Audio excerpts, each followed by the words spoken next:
Hello dear student, स्वागत करते हैं आप सभी का जय नीट की चैप्टर वाइज फिजिक्स पीवाई की सीरीज में। गाइस उम्मीद करते हैं आप सभी बढ़िया होंगे। तो अभी तक जो अपना सेशन चल रहा था वो था रे ऑप्टिक्स को लेके, पार्ट 6 के साथ वो कंप्लीट कर चुके हैं। Now we are moving towards wave optics guys. ठीक है, तो वेव ऑप्टिक्स जो है पीवाई को अपन करने वाले हैं। ठीक है, तो चलिए स्टार्ट करते हैं आज का सेशन विदाउट एनी डिले।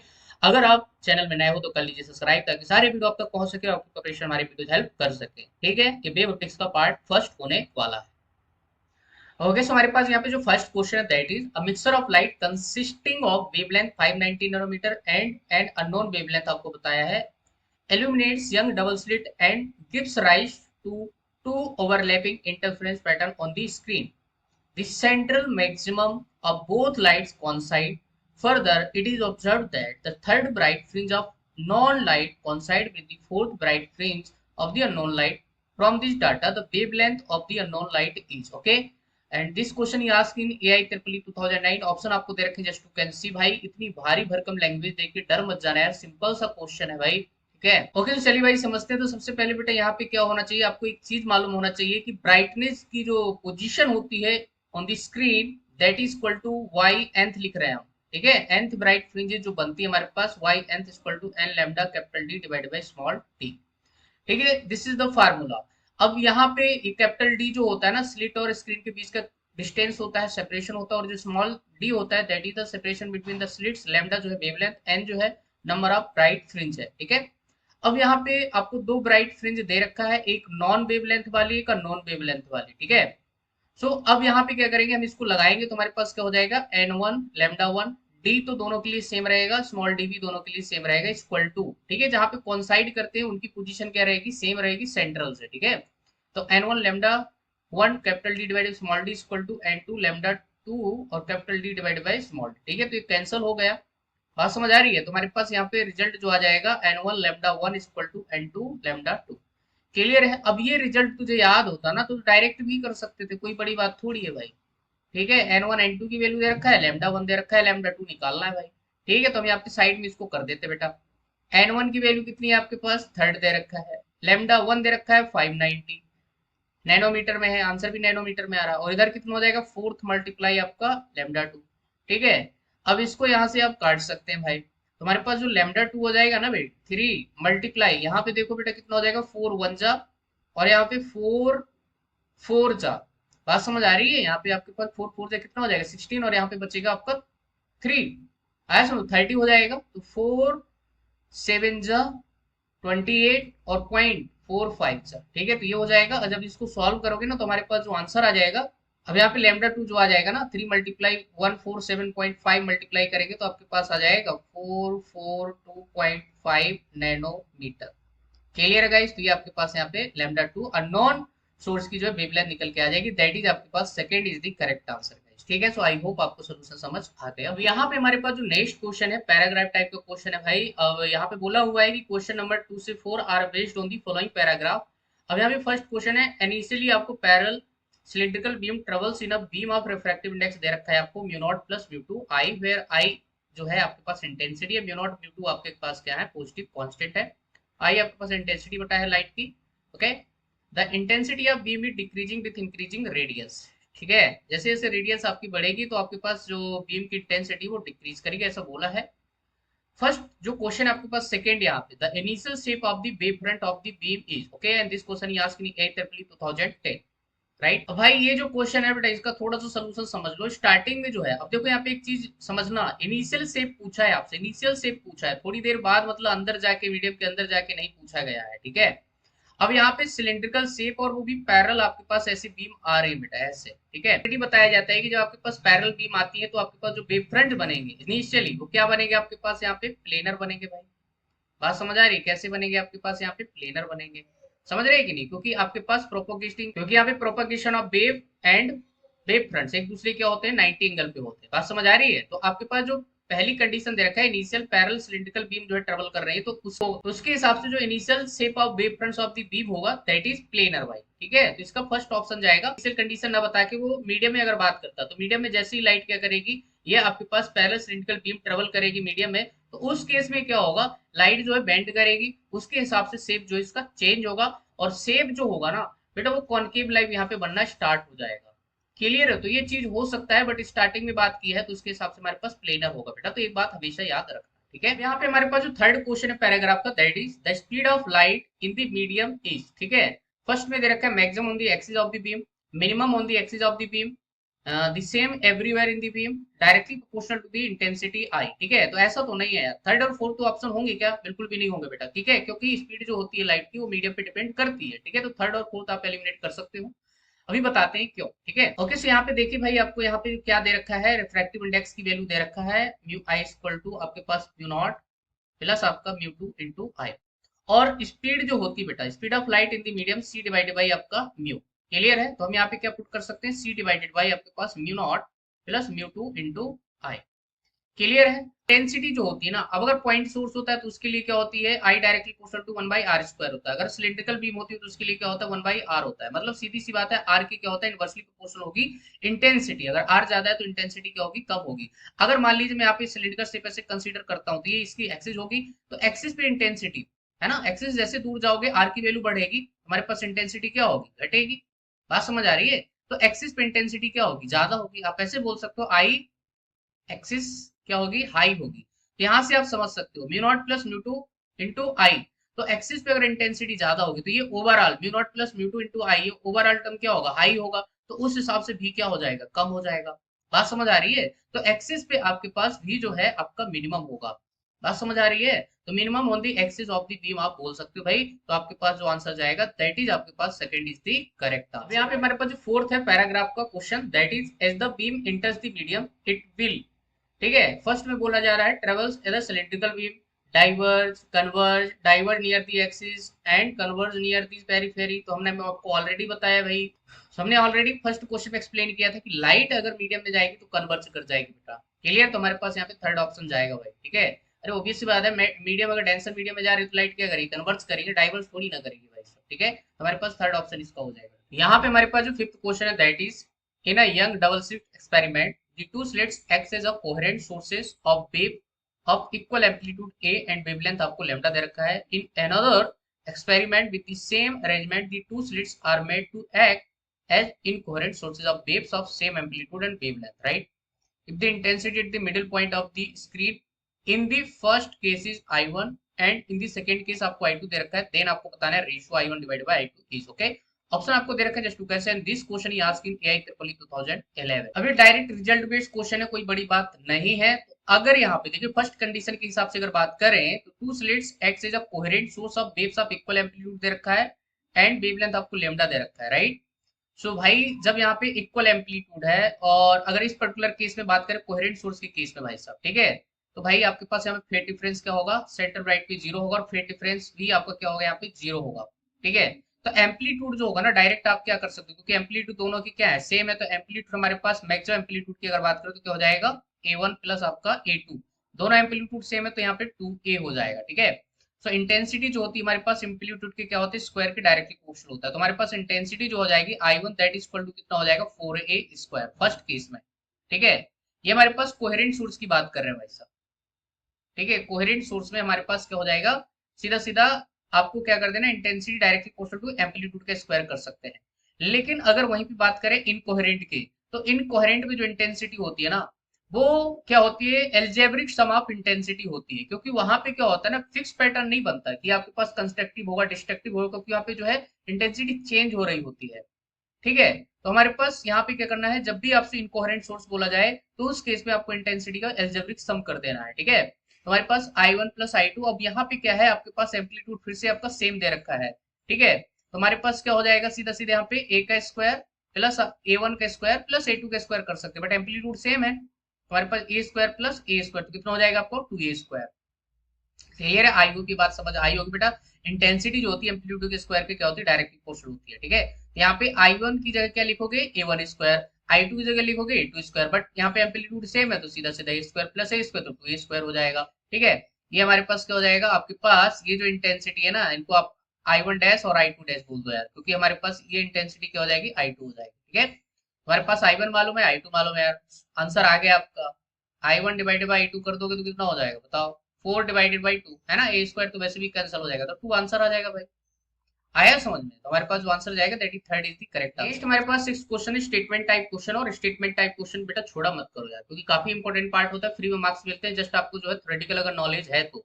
यहाँ पे स्टेटमेंट फर्स्ट बोला जा रहा है, on viewing the clear blue portion of the sky through a calcite crystal the intensity of transmitted light varies is the crystal is rotated. Okay, अब यहाँ पे statement second दे रखा है, the light coming from the sky is polarised due to scattering of sunlight by particles in the atmosphere, the scattering is largest for blue light. ठीक है, and this question is asked in AI triple 2011। Option आपको दे रखे हैं just to can see guys. ठीक है, अब यहाँ पे भाई जो अब यहाँ पे समझो भाई, ठीक है, हमारे पास जो कैल्साइट क्रिस्टल होता है ना, ये डबली रिफ्रैक्टिंग सरफेस होता है, जो कि पोलराइजर की तरह क्या करता है, एक्ट करता है। और जब कोई चीज पोलराइजर की तरह एक्ट करती है तो इंटेंसिटी में क्या होता है, वेरिएशन होता है, जब उसको लाइट के सामने रख दिया जाता है। ठीक है, जब उसको रोटेट करेंगे तो लाइट की इंटेंसिटी में क्या होगा, वेरिएशन आएगा। पोलराइजर यही तो करता है भाई साहब। ठीक है, डिफरेंट डिफरेंट ओरिएंटेशन में क्या होता है, लाइट की इंटेंसिटी आपको आउटपुट में अलग अलग देता है, जीरो भी देता है। ठीक है, तो ये चीज है भाई। ठीक है, तो आपके पास कैल्साइट क्रिस्टल जो है पोलराइजर की तरह एक्ट करता है, तो उसके हिसाब से इसके जो ट्रांसमिटेड लाइट की जो इंटेंसिटी होगी वेरी करेगी। एकदम बात सही है बेटा। ठीक है, और दूसरा यहाँ पे स्टेटमेंट बोला है कि the light coming from the sky is polarised due to, बिल्कुल पोलराइजेशन हो जाएगा, हमने आपको बताया है।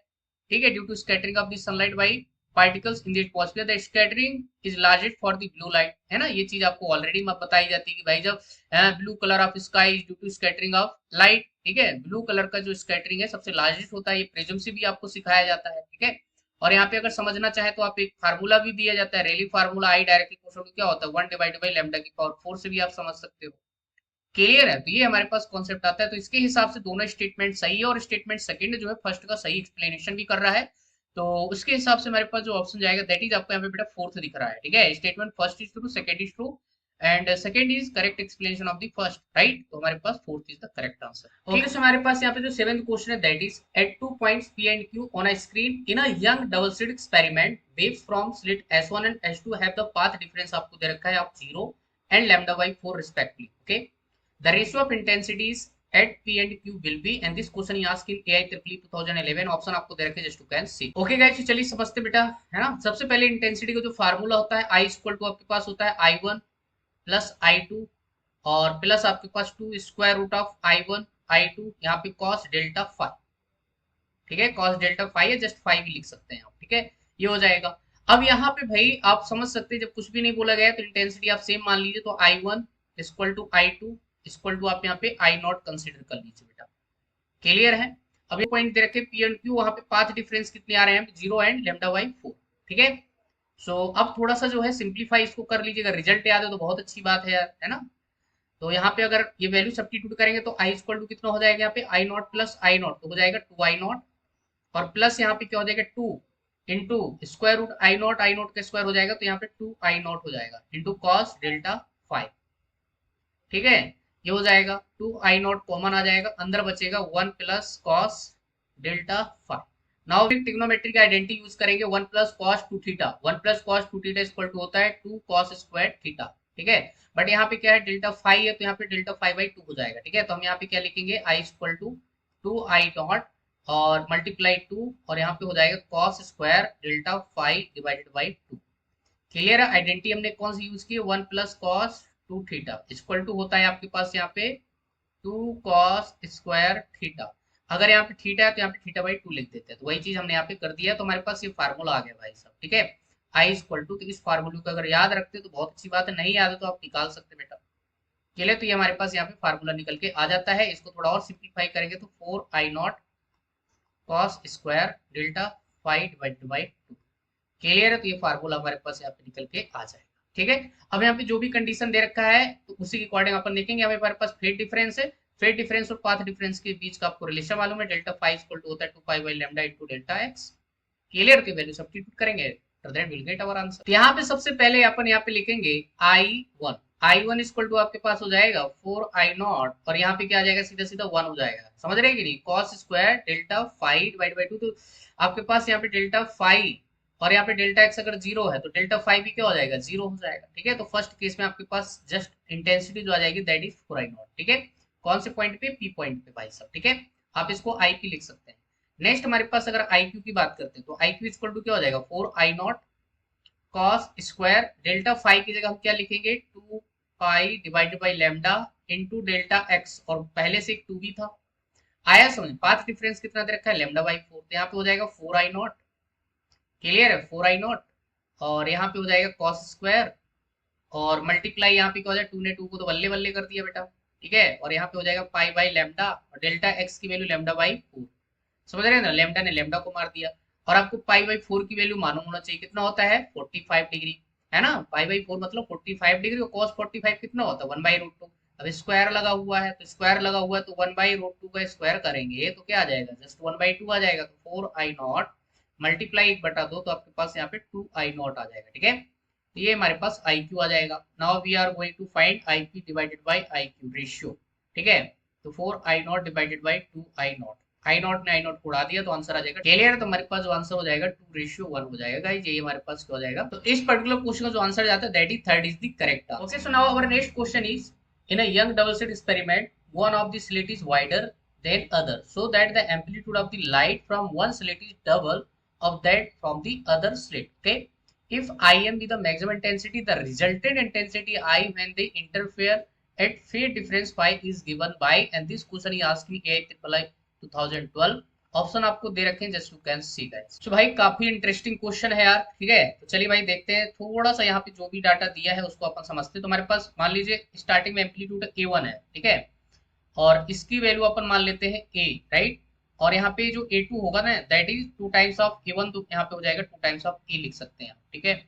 इसी के करस्पॉन्डिंग हम यहाँ पे इंटेंसिटी निकालेंगे, तो हमारे पास I1 जो होगा that is equal to A का स्क्वायर, और इसको हम लिख सकते हैं I0, और इसके अकॉर्डिंग हमारे पास इंटेंसिटी होगी I2 that is equal to 4a square, ठीक है, क्योंकि एम्पलीट्यूड के स्क्वायर के डायरेक्टली प्रोपोर्शनल होता है, तो हमारे पास यहाँ पे हो जाएगा 4i0। क्लियर, तो इंटेंसिटी हमारे पास आ चुकी है। अब मैक्सिमम इंटेंसिटी जो आएगी ना इसके निकालेंगे आई मैक्स। क्लियर है, आई एम यहाँ पे आपको बताया हुआ है, ठीक है।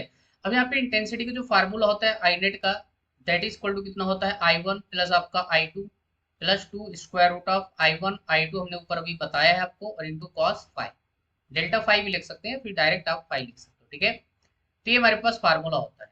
अब यहाँ पे मैक्सिमम कब होगा, जब फाइव की वैल्यू क्या हो जाए, 0 हो जाए। बस आई मैक्स का जो फार्मूला होता है that is square root I1 plus square root I2 का होल स्क्वायर, ठीक है।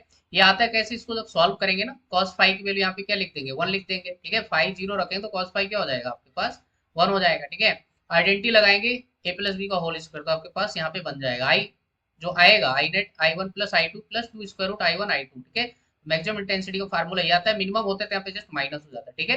फार्मूला वैसे तुझे याद होगा, काफी इंपॉर्टेंट फार्मूला होता है, तो यहाँ से क्वेश्चन पूछे जाते हैं, ठीक है। फार्मूला याद है तो बहुत अच्छी बात है, डायरेक्ट वैल्यू सब्स्टिट्यूट करो आंसर ले आओ भाई। अब यहाँ पे I1 की वैल्यू सब्स्टिट्यूट कर दो, I2 की वैल्यू सब्स्टिट्यूट कर दो, after that will find the value of I max. तो यहाँ से हमारे पास IM कितना आ जाएगा भाई, square root of I0 plus square root of 4I0 का होल स्क्वायर, राइट। हमारे पास कितना हो जाएगा, square root of I0 plus आपके पास 2 स्क्वायर रूट ऑफ I0 का स्क्वायर, ठीक है। हमारे पास कितना हो जाएगा बेटा, ये आपके पास 3 हो जाएगा, ठीक है। तो 3 स्क्वायर रूट I0 का होल स्क्वायर हमारे पास हो जाएगा 9I0। क्लियर है, तो मैक्सिमम इंटेंसिटी आपके पास क्या आ जाएगा 9I0। तो हम यहाँ से I0 की वैल्यू निकाल लेंगे, तो I0 इक्वल टू हो जाएगा IM डिवाइडेड बाई 9। क्लियर है, इसकी जरूरत अपने को लास्ट में अभी पढ़ने वाली है, ठीक है। इसको डब्बा बंद कर लेते हैं। अब नेक्स्ट यहाँ पे नेट इंटेंसिटी लिखेंगे, तो नेट इंटेंसिटी जो आपके पास होगा दैट इज इक्वल टू आपके पास कितना हो जाएगा, फेज डिफरेंस मतलब जब 5 दिया हो, ठीक है, तो मैक्सिमम और I0 के बीच रिलेशन आ गया। अब जब फेज डिफरेंस 5 हो, कुछ भी आपको ना बताया जाए, तो उस केस में हम यहाँ पे लिखेंगे I1 प्लस I2 प्लस आपके पास यहाँ पे 2 square root I1 I2 into cos five, है ना। ये चीज ऑलरेडी मालूम है। I1 की जगह I0 वैल्यू सब्स्टिट्यूट करो, और I2 की जगह यहाँ पे 4I0 सब्स्टिट्यूट करो, और यहाँ पे क्या हो जाएगा 2 मल्टीप्लाई आपके पास यहाँ पे 2I0 into cos five. I hope ये चीज आपको समझ आ गई होगी बेटा। 2 into square root I0 into 4I0, तो 4 का बाहर 2 निकल आएगा, ठीक है, और I0 का स्क्वायर हो जाएगा तो वो भी बाहर आ जाएगा। हमारे पास आई नेट की वैल्यू आई दे रखा है, तो हमारे पास यहाँ पे कितना हो जाएगा 5I0, ठीक है। और यहाँ पे कितना हो जाएगा बेटा 2 two 4I0 into cos five. Clear है, तो ये चीज हो जाएगी। अब यहाँ पे हम I0 की वैल्यू ये सब्स्टिट्यूट कर सकते हैं IM बाई 9, ठीक है। तो यहाँ पे आप रख सकते हो, तो हमारे पास कितना हो जाएगा 5IM डिवाइडेड बाई 9, और प्लस यहाँ पे कितना हो जाएगा 4 multiply IM divided by 9 into cos five. Clear है, तो ये चीज हो जाएगी भाई। अब हमारे पास आई इक्वल टू कितना आ जाएगा, ध्यान से देखिए, हमारे पास हो जाएगा आई एम डिवाइडेड बाई 9, तो कॉमन आ जाएगा, अंदर बचेगा 5 प्लस 4 cos 5। ठीक है, तो हमारे पास ये चीज आ गई। बट यहाँ पे अगर ऑप्शन देखें तो ऑप्शन में कोई भी ऑप्शन नजर नहीं आ रहा भाई। ठीक है, यहाँ पे 4 + 5 cos 5, हमारे पास 5 प्लस यहाँ पे 4 cos 5, तो ये भी मैच नहीं कर रहा। ठीक है, बाकी में यहाँ पे cos स्क्वायर लगा हुआ है, तो इसके लिए यहाँ पे थोड़ा सा आइडेंटिटी वगैरह अपन यूज करने वाले हैं, तभी जो आंसर मैच करा पाओगे आप। तो भाई हम यहाँ पे एक आइडेंटिटी लिखेंगे, 1 + cos आपके पास 5 इक्वल टू होता है 2 cos² 5/2। क्लियर है, अगर यहाँ पे 5 है तो यहाँ पे 5/2 हो जाएगा। ठीक है, यहाँ पे 2 5 होता तो जस्ट यहाँ पे 5 मतलब एंगल हाफ हो जाता है, राइट। अब यहाँ पे जस्ट क्या लिखा हुआ है, cos 5 लिखा हुआ है।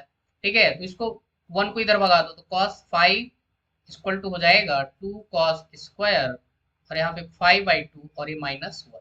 ठीक है, अब ये वैल्यू जो है ना आपको यहाँ पे सब्स्टिट्यूट करना है इसकी जगह।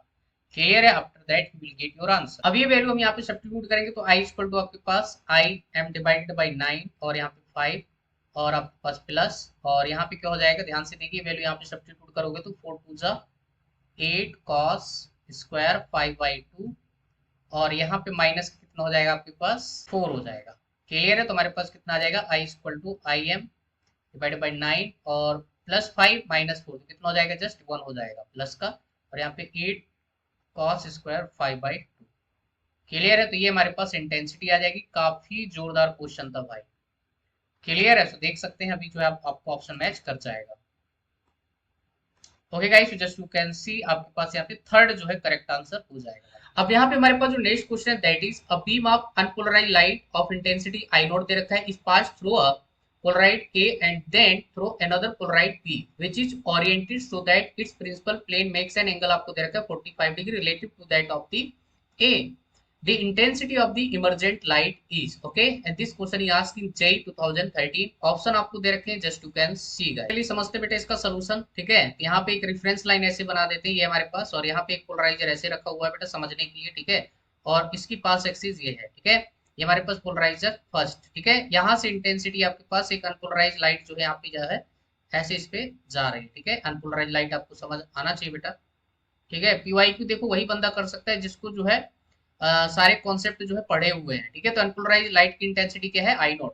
अब जब किसी पोलराइजर से हम पास कराते हैं ना, तो यहाँ पे इसकी इंटेंसिटी जो हो जाएगी बेटा, ठीक है, लीनियरली प्लेन पोलराइज लाइट यहाँ पे मिलेगी और इसकी इंटेंसिटी हो जाएगी आई नॉट बाई 2, हाफ हो जाएगी। अब यहाँ पे एक पोलराइजर और रखा गया है, ठीक है, बी, जिसकी पास एक्सिस ना ये एक्सिस, ठीक है, इसके साथ फर्स्ट के साथ कितना एंगल बना रही है यहाँ पे 45 डिग्री।